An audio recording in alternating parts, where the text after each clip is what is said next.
El día que comencé a hablar el lenguaje del dinero. Recuerdo el día exacto en que algo dentro de mí hizo clic. Estaba sentado frente a una hoja de papel, con una taza de café frío al lado, mirando una larga lista de gastos, deudas y un sueldo que no alcanzaba para cubrir el mes. No era la primera vez que lo hacía. De hecho, era una rutina. Trabajar, cobrar, pagar, sobrevivir y repetir. Ese día fue diferente porque me di cuenta de algo aterrador. Había estado trabajando toda mi vida para un idioma que no entendía, el idioma del dinero. Crecí creyendo que si estudiaba mucho, conseguía un buen empleo y era puntual con mis pagos, la vida me recompensaría con estabilidad. Esa fue la fórmula que me vendieron. Y no solo a mí. Fue lo que nos enseñaron a todos. Estudia, trabaja duro, consigue un empleo seguro y todo irá bien. Pero no estaba yendo bien, no para mí, no para mi familia, y cada vez veía más personas a mi alrededor en la misma situación, agotados, endeudados, atrapados. Entonces me topé con un libro que cambiaría todo. Padre Rico, Padre Pobre, de Robert Kiyosaki. Era un título curioso. ¿Cómo que dos padres? ¿Y qué tenía que ver eso con mi cuenta bancaria vacía? La curiosidad me ganó. Y conforme pasaba las páginas, sentía que alguien me estaba diciendo cosas que yo siempre había sospechado, pero que nadie se había atrevido a confirmar.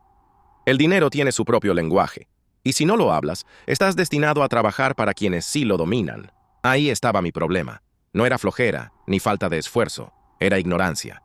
Había crecido rodeado de palabras como estabilidad laboral, ahorrar en el banco, jubilarse a los 65, pero nadie me habló jamás de cosas como activos, flujo de efectivo, inversión o libertad financiera.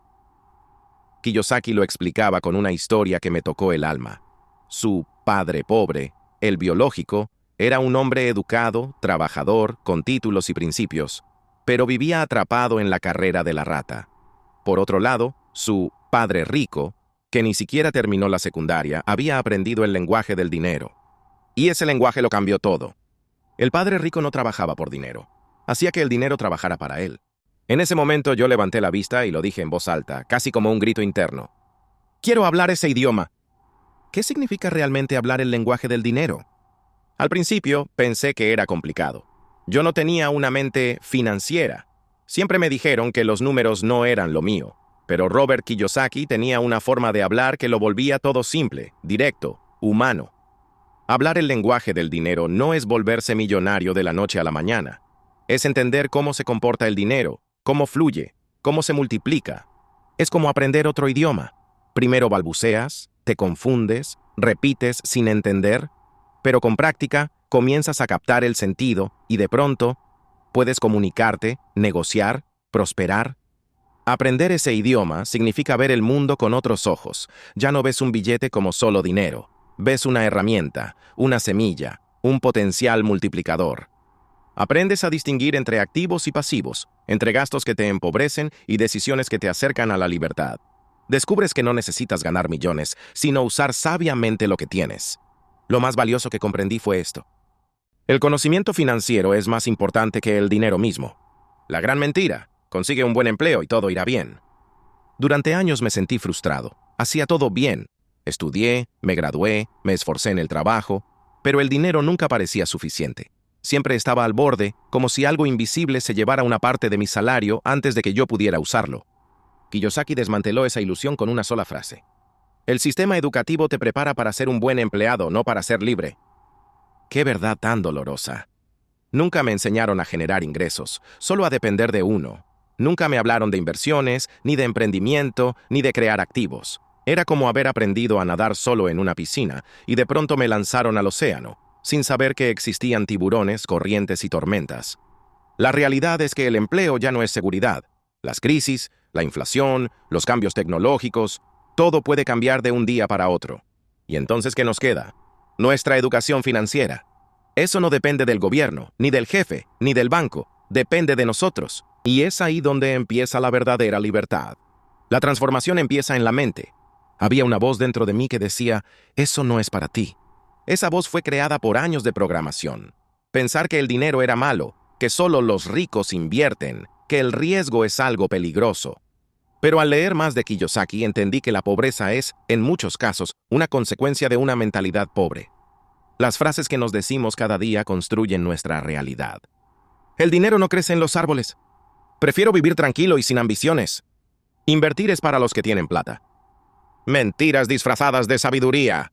Kiyosaki me enseñó que el dinero no es bueno ni malo. Es una herramienta. Y el problema no es el dinero, sino la falta de conocimiento sobre él. Cambiar mi mentalidad fue el paso más difícil, pero también el más poderoso. La lección más poderosa: activos versus pasivos. Lo que más me sorprendió fue lo simple que podía ser todo si alguien te lo explicaba bien. Robert Kiyosaki lo hizo con una claridad que desarmó toda mi confusión financiera. Un activo es algo que pone dinero en tu bolsillo. Un pasivo es algo que saca dinero de tu bolsillo.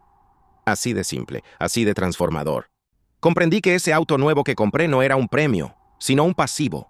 Que ese televisor de última generación no me hacía más feliz, solo más endeudado. Pero también entendí que una propiedad en renta, un pequeño negocio digital, una inversión en dividendos, esos eran activos. El juego había cambiado. Mi nueva meta ya no era ganar más dinero, sino construir una vida donde los activos trabajen para mí. Y entonces tomé acción. Decidí que ya no quería seguir siendo analfabeto financiero. Tomé papel y lápiz, hice una lista de todo lo que ganaba, todo lo que gastaba, todo lo que debía. Me dolió ver los números, pero también me liberó. Ya no estaba ciego. Ahora podía actuar. Comencé a leer todo lo que pude de Kiyosaki. Tomé cursos gratuitos. Vi documentales, escuché podcasts, vendí cosas que no necesitaba. Abrí una cuenta de inversión. Compré mi primer libro para revenderlo online. Me metí en un grupo de Facebook sobre finanzas personales. Y sobre todo empecé a hablar este idioma, aunque fuera con errores. Lo mejor, empecé a sentir que el dinero ya no me asustaba. Empecé a entenderlo, a usarlo con intención, a respetarlo. ¿Por qué debes empezar hoy? Porque el tiempo es tu recurso más valioso. Porque cada día que pasa sin aprender el lenguaje del dinero es un día más en que trabajas para otros, en vez de construir tu libertad. Porque el dinero no desaparece, solo cambia de manos. Y suele irse de quienes no lo entienden hacia quienes sí lo dominan. No necesitas tener miles de dólares para comenzar. Solo necesitas decisión y la voluntad de aprender. Lo demás vendrá. El dinero no hace a la persona, pero el conocimiento financiero puede liberar su potencial. Hoy, todavía estoy en el camino. No soy millonario, pero ya no tengo miedo. Tengo claridad, tengo dirección, tengo herramientas. Y sobre todo, tengo un nuevo idioma que nadie me podrá quitar nunca más. Este idioma me enseñó a pensar diferente, a dejar de correr en la rueda, a enseñar a mis hijos cosas que yo no aprendí de pequeño, a construir poco a poco una vida donde el dinero trabaje para mí y no al revés. Tú también puedes hacerlo. Empieza hoy. Lee, pregunta, aprende. Haz del conocimiento financiero tu nuevo idioma y verás cómo cambia tu vida. Como dijo Robert Kiyosaki, no es el dinero lo que te hace rico, es tu conocimiento sobre el dinero.